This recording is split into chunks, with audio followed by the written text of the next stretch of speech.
Hot issue کیا مولانا فضل الرحمان صاحب کے ساتھ ہاتھ کر دیا حکومت نے؟ اس پر بات کریں گے. ہمیں جوائن کیا ہے حافظ حمداللہ صاحب، رہنما ہیں جمعیت علماء اسلام فضل الرحمان گروپ کے. حافظ صاحب السلام علیکم. وعلیکم السلام. شہباز شریف صاحب وزیر اعظم، انہوں نے فون بھی کیا. آصف علی زرداری صاحب صدر پاکستان، انہوں نے اپنے بیٹے چیئرمین بلاول کو بھیجا. تو کافی سینٹر آف دی اٹینشن اس وقت آپ کی جماعت اور مولانا صاحب ہیں. کیا اختلافات ہوئے اور کہاں سے آپ کو دھوکہ دیا گیا؟ بسم اللہ الرحمن الرحیم. بہت شکریہ. دیکھیے افسر صاحب، آپ کو بخوبی معلوم ہے سب سے زیادہ کہ 26ویں آئینی ترمیم کا بھی ایک پس منظر ہے جو اس سے پہلے مسودہ آیا تھا. بقول مولانا صاحب کہ وہ مسودہ نہیں تھا بلکہ ملک کے لیے، آئین کے لیے ایک کالا ناک تھا. کالا ناک، ٹھیک. لیکن پھر مشاورت پارٹیوں کے ساتھ ہوتا رہا جس میں سب سے زیادہ بلاول اس میں پیش تھے حکومت کی طرف سے. وہ آئے، اس سے پہلے آصف علی زرداری صاحب آئے، میاں شہباز شریف صاحب، مسلم لیگ کی وفود، محسن نقوی بار پی ٹی آئی تو آن بورڈ تھی. یہ سارے نتیجہ 26ویں آئینی کی صورت میں، آئینی ترمیم کی صورت میں نکل آئی. اس میں سے 5 چیزیں ہمارے بھی اس میں ایڈ کیے گئے. ان 5 میں سے جو ہمارے تھے ان میں ایک دینی مدارس کی رجسٹریشن ہے جو سال سے لٹکی ہوئی. ایک باقی 4 پوری ہو گئی. باقی 4 وہ تو سائن کر دیے گئے.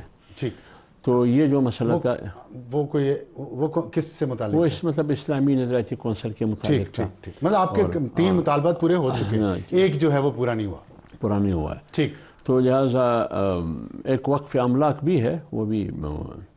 تو اس سلسلے میں پھر مولانا صاحب نے رابطہ کیا حکومتی اہلکاروں سے. انہوں نے کوئی کلیریکل غلطی یا کوئی ٹیکنیکل غلطی اس کی اصلاح بھی ہوئی. پھر بھی ایوان صدر میں وہ تعطل کا شکار رہا وہ مسودہ جو دینی مدارس کے حوالے سے تھا. پھر پرسوں ترسوں بلاول صاحب آئے تھے مولانا صاحب کے پاس، کیونکہ مولانا صاحب نے سکر میں تقریر کی کہ ہمیں بتایا جائے کہ دینی مدارس کی رجسٹریشن کے حوالے سے مسودے پہ دستخط کیوں نہیں ہو رہا، ان کو کیوں لٹکایا گیا ہے. ٹھیک. اگر یہی سلسلہ ہے پھر تو 8 دسمبر کو پشاور میں ہمارے اسرائیل مرد آباد کانفرنس ہے، ایک عظیم اجتماع ہے. پھر وہاں ہم اپنا مستقبل کا رائے حمل دیں گے، خاص کر دینی مدارس کی رجسٹریشن 8 دسمبر کو. 8 دسمبر کو، یہ ابھی 2 دن بعد.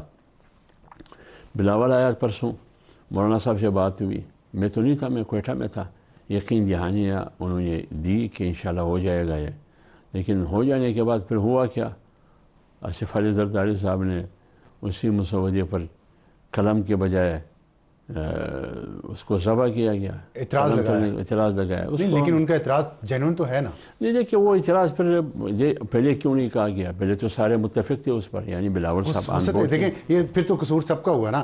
آپ کی طرف سے بھی قصور ہے، حکومت کی طرف سے بھی قصور ہے کہ اس پوائنٹ کو مد نظر نہیں رکھا گیا. اور لوگوں کو بہرحال بتانا چاہیے ہمیں کہ جو یہ حکومت کا، صدر پاکستان کا یہ خیال ہے کہ صوبائی حکومتوں کا رول زیادہ اہم ہے اس مدارس کی رجسٹریشن میں.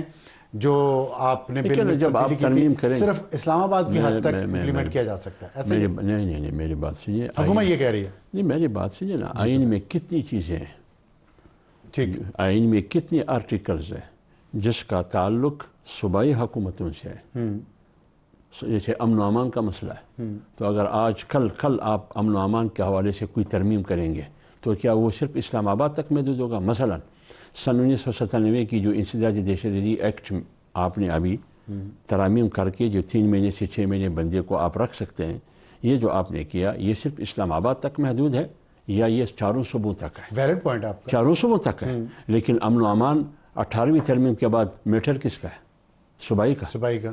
تو پھر کیوں اس مسئلے کو امن و امان کے جو آپ صرف ایکٹ، سمپل سادہ اکثریت کے ذریعے ایکٹ بناتے ہیں، لیکن ایکٹ تو آپ اسلام آباد تک محدود نہیں کر رہے، آپ 4 صوبوں تک ان کو وسعت دے رہے ہیں. نہیں وہ کمپیریزن اس کا وہ اور ہے نا، وہ اینٹی ٹیررسٹ کورٹس ہے نا. کیوں اینٹی ٹیررسٹ کورٹ ہے نا. یہ تو مدارس فرض کر سندھ صوبہ سے آپ نے مدرسہ اگر کراچی میں بنانا ہے، سکر میں بنانا ہے تو سندھ حکومت سے اجازت لیں گے. اگر فرض نہیں، میں ایک بات پنجاب میں رجسٹر ہوں گے. دیکھیے افسر عالم صاحب میری بات سنیے. اگر آپ نے کسی کو گرفتار کرنا ہے بلوچستان سے تو اسلام آباد سے تو نہیں کریں گے نا. ٹھیک ہے. اس بنیاد پر آپ کریں گے کہ مجھے شک و شبہ ہے کہ یہ ٹیررسٹ ہے. دیکھیں وہ الگ، وہ ایشو الگ ہے نا. میں آپ سے اصول کی جو ہے میری بات تعلیم صوبائی سبجیکٹ ہے نا. اگر آپ نے پنجاب میں یا بلوچستان میں آپ نے کوئی اسکول کھولنا ہے تو آپ صوبائی حکومت سے اجازت لیں گے نا، وفاق سے تو نہیں لیں گے.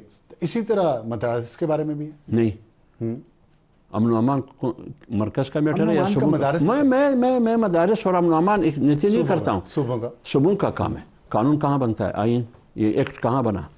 اسلام آباد میں۔ تو جب مسئلہ 18ویں ترمیم کے بعد امن و امان بحال کرنا، سیکورٹی مینج کرنا، یہ صوبوں کا کام ہے، لیکن ایکٹ آپ بناتے ہیں اسلام آباد میں، پھر آپ تھوپتے ہیں اس کو صوبوں پر۔ تو اگر اسی طرح دینی مدارس کے حوالے سے آئین میں آپ ترمیم کرتے ہیں تو آئین تو نہ صوبے کا ہے نہ اسلام آباد کا ہے، آئین تو پورے ملک کا ہے۔ آئین میں ترمیم نہیں ہوئی، ایکٹ میں ہوئی۔ نہیں، میں پھر وہی بات ہو گئی، میں تو دینی مدارس کی بات کر رہا دینی مدارس کی ہوں۔ وہ تو آئین ہے نا، ایکٹ نہیں ہے، 26ویں آئینی ترمیم کا حصہ ہے۔ دینی مدارس رجسٹریشن جو ہے to further amend the societies registration act, یہ میرے نہیں، جو بھی ہے ایکٹ ہے، پھر تو اور میرے لیے بات آسان ہو گئی۔ تو جب ایکٹ ہے تو میرے لیے اور بات آسان ہو گئی۔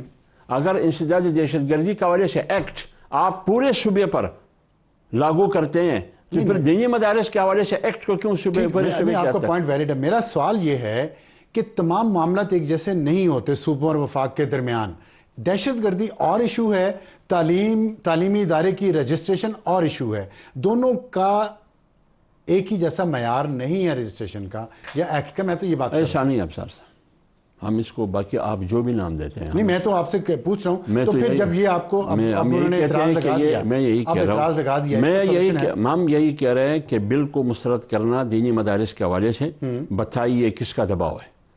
جب پی ڈی ایم کی حکومت تھی، یہ حکومت میں تھی، سارا پروسیس مکمل ہوا، اس وقت بھی سارا مکمل ہوا، اسمبلی میں آ گئے، ایک ایک پوائنٹ، ایک ایک نقطہ، ایک ایک دفعہ، ایک ایک کلاس منظور ہوتا جا رہا۔ جب 2-3 ہو گئے اچانک ایجنڈے کو روک دیا گیا، کہتے ہیں اس کو پھر کل یا 2 دن کے بعد کریں گے۔ اچانک کوئی اور چیز آئی، جے کو کنونس کیا، جنہوں نے کہا ٹھیک ہے، لیکن جب پتہ چلا تو خود مولانا صاحب کہتے ہیں کہ مجھے شہباز شریف نے مجھے اپنے موبائل پر میسیجز دکھائے ایک اہم شخصیت کی کہ یہ ان کے میسیجز ہیں۔ میں مجبور ہوا۔ تو یہاں مجبوری کیا ہے؟ یہاں آج جو 26ویں آئینی ترمیم کی نتیجے میں دینی مدارس کی رجسٹریشن کے حوالے سے جو فیصلہ ہوا تھا، آج کیوں روکا گیا ہے؟ کیا دباؤ ہے، مجبوری ہے، کس کی طرف سے ہے، رکاوٹ ہے، کیا رکاوٹ ہے؟ اصل بات بتائیں۔ ٹھیک، تو اگر یہ اس کا سولوشن نہیں ہوتا، آپ نے کوئی سولوشن سجیسٹ کیا سوائے اس کے؟ آپ یہ کہہ رہے ہیں ایسے ایز اٹ از پاس ہونا چاہیے، امپلیمنٹ ہونا چاہیے، اگر یہ نہیں ہوتا پھر؟ دیکھیے، میں اس سے کہتا ہوں ایز اٹ از پاس ہونا چاہیے۔ 1 مہینہ لگا، ٹھیک ہے نا؟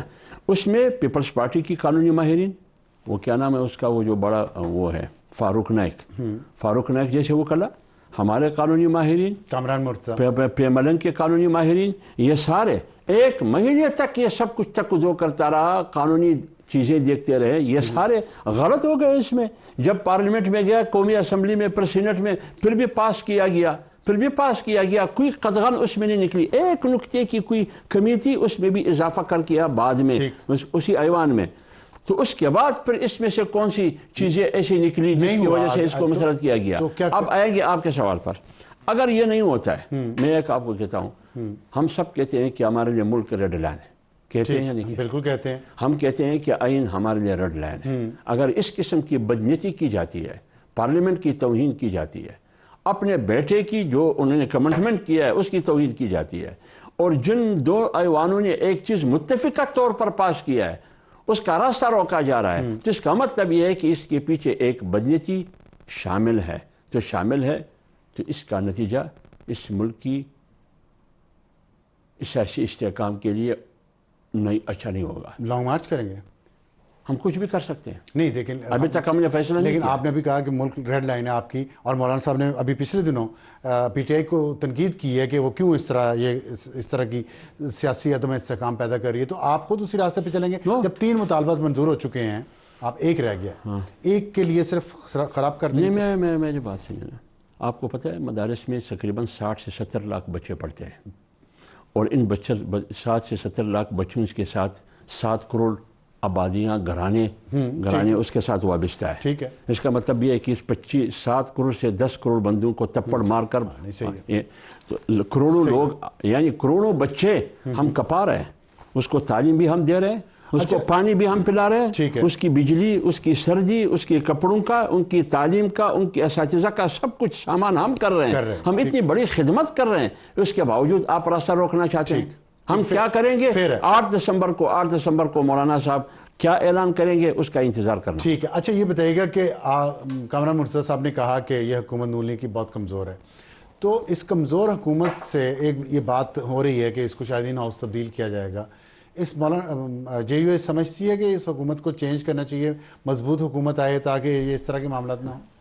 میں اور کچھ نہیں کہوں گا۔ ابھی مولانا صاحب نے ثوابی میں گفتگو کی پریس والوں سے، ابھی آج کی، ان سے یہی سوال کیا گیا کہ اگر یہ حکومت تبدیل ہو جاتی ہے، ڈرائیونگ سیٹ پر شہباز شریف کے بجائے کسی اور کو بٹھایا جاتا ہے، پیپلز پارٹی کے کسی بندے کو یا کسی اور کو، جے یو آئی کا کیا موقف ہے؟ مولانا صاحب کی بات یہ ہے کہ ہم جہاں ابھی کھڑے ہیں، مقصد اس کا یہ تھا، پھر بھی ہم یہی کھڑے رہیں گے، ہم اس تبدیلی کا حصہ نہیں بنیں گے، نہ کسی کو سپورٹ کریں گے۔ ٹھیک، بہت شکریہ مہربانی۔ حافظ حمداللہ صاحب ہم سے بات کرنے